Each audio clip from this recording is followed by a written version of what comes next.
কাল শ্রীলঙ্কার বিপক্ষে সিরিজের প্রথম ওয়ানডেতে রঙিন অভিষেক হলো মেহেদী হাসান মিরাজের। নাজমুল হাসান পাপন জানান, তাকে দলে ফিরিয়ে আনতে তিনি নির্দেশ দেন। নিজের অভিষেক ম্যাচেই দলের প্রয়োজনে দুটি গুরুত্বপূর্ণ সময়ে উইকেট তুলে দিয়েছে অধিনায়কের আস্থার প্রতিদান। লঙ্কান টপ অর্ডারে বাঁহাতি ব্যাটসম্যানদের আধিপত্য বিবেচনায় নিয়ে সানজামুল ইসলামের জায়গায় মিরাজের অভিষেক করানো হয়।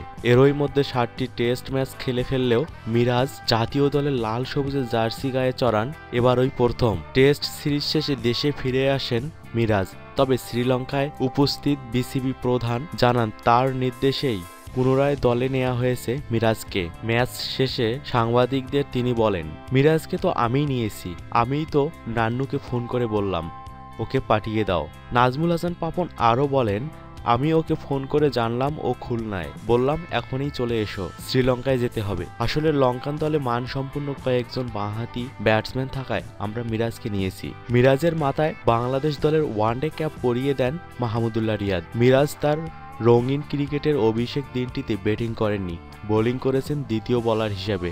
নিজের তৃতীয় ওভারে কুশাল মেন্ডিসকে আউট করে পেয়ে গেছেন ওয়ানডে ক্যারিয়ারের প্রথম উইকেটও। পরে আউট করেন দীনেশ চান্দিমালকেও। মিরাজ বাংলাদেশের 123তম ওয়ানডে ক্রিকেটার।